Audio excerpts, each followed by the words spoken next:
जय भीम, नमो बुद्धाय। मैं दीपक वाघमारे, समता सैनिक दल साउथ इंडिया ऑर्गेनाइजर। आज भारत की राजधानी दिल्ली पर जंतर मंतर पर महाबोधि महाविहार के मुक्ति आंदोलन के सिलसिले में 2 दिवसीय धरना शुरू हुआ है 25 और 26 जुलाई। तो इस सिलसिले में समता सैनिक दल पूरे भारत से यहाँ पर पूरे ऑर्गेनाइजेशंस के लोग आए हैं और हम सब लोगों की, जैसा कि समता सैनिक दल, भारतीय बौद्ध महासभा और ऑल इंडिया बुद्धिस्ट फोरम और तमाम बौद्ध उपासक उपासिका, इन सभी का जो एक ही मांग है कि बिहार का जो महाबोधि महाविहार, इसको ब्राह्मणों के चंगुल से मुक्त करे। क्योंकि ये जो भारत का संविधान जो 1950 में लागू हुआ, उस संविधान लागू होने से पहले का जो एक्ट है, बीटी एक्ट 1949, यह तो बिल्कुल जायज नहीं है। ये एक्ट कभी के खत्म होना चाहिए था, लेकिन आज तक वो एक्ट खत्म नहीं हुआ।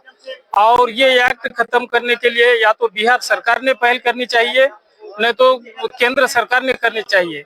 अगर दोनों सरकार नहीं करती है तो जो भारत की सर्वोच्च न्यायालय है, सुप्रीम कोर्ट, वो भी इस अन्यायपूर्ण एक्ट को खत्म कर सकती है।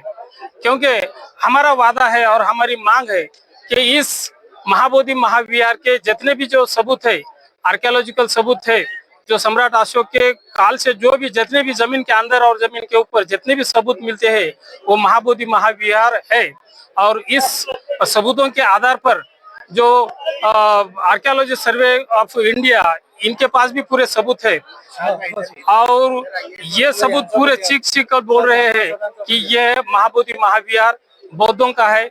और इसकी लड़ाई जो 1891 से अनागरिक धम्मपाल जी ने शुरू की, उसके बाद में आर्य नागार्जुन सुरेश जी ने इसकी शुरुआत की और हाल ही में 2-3 साल से हमारे आकाश लामा जी इसकी पहल करते हुए आज इस आंदोलन को जन आंदोलन का स्वरूप दिया गया है। और भारत के सभी राज्यों से जो लोग इसके मुक्ति के मांग के लिए यहाँ पर आए हैं, और हम भी शुरुआत से 2023 से समता सैनिक दल भी इस मांग के साथ है और हम पूरे जोर से जो महाबोधि महाविहार की मुक्ति चाहते हैं। और सरकार के पास, कोई भी सरकार के पास इसका कोई जवाब नहीं है कि ये बौद्धों का महाबोधि महाविहार नहीं है। यह साबित करने के लिए सरकार के पास कोई आधार नहीं है।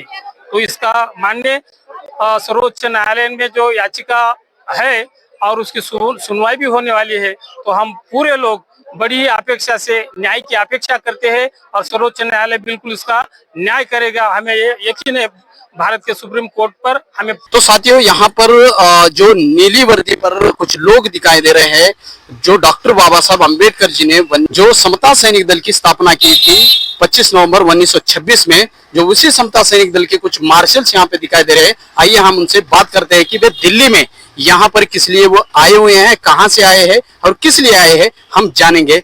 सर, जय भीम सर। आपका नाम? मार्शल प्रकाश दातार, महाराष्ट्र से। सर, कहाँ से आए आप, किस लिए आए?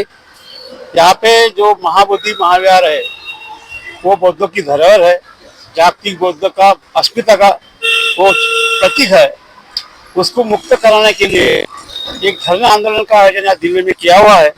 वो धरना आंदोलन के लिए हम लोग यहाँ आए हैं और हमारी मांग है कि वो जो एक्ट 1949 में बना, वो बौद्धों के खिलाफ वाला एक्ट है और तीसरी क्लास में पढ़ने वाले बच्चों को समझता है कि ये बौद्ध का टेम्पल है, बौद्ध को देना है। सिख का है तो सिख, मुस्लिम भाइयों का है तो मुस्लिम भाई, चर्च है तो चर्च, तो पादरी लोग रहते हैं यहाँ पे नियंत्रण में। तो हमारा बौद्ध का धरोहर है, तो बौद्ध के हित में हाथों में उसका व्यवस्थापन क्यों नहीं, ये सरकार को नहीं समझता है। बिल्कुल इस आंदोलन को तेज करने के लिए हम सब पूरे तेलंगाना, महाराष्ट्र, यूपी, झारखंड, छत्तीसगढ़ सब से यहाँ पे इकट्ठा हुए। तो सबकी मांग यही है दोस्तों कि 1949 जो काला कानून है उसे रद्द किया जाए और उसका महाबोधि महाविहार का जो संचालन है वो बौद्धों के हाथों में दिया जाए। जैसे कि सर ने अभी बताया है कि समता सैनिक दल के मार्शल ने बताया है कि जो भी सिख है, जैन है, मुस्लिम है, क्रिश्चियन है, उन सभी के मंदिरों पर, मस्जिदों पर, गुरुद्वारे पर उनका नियंत्रण है। बौद्धों का नियंत्रण, उनके बुद्ध विहार पर बौद्धों का नियंत्रण क्यों नहीं है, ये पिछले अनेक सालों से मांग उठ रही हैं और लोग धरना प्रदर्शन पूरे देश भर में कर रहे हैं दोस्तों। और इसी प्रकार से आज जंतर मंतर पर धरना जा रहा है दोस्तों। तो उसी के सिलसिले में सब लोग यहाँ पर इकट्ठा हुए। समता सैनिक दल भी बड़े ताकत से यहाँ पर खड़ा है। आप देख रहे हैं शुरुआती दौर से समता सैनिक दल पॉजिटिवली इस महाबोधि महाविहार मुक्ति आंदोलन में डटा हुआ है दोस्तों।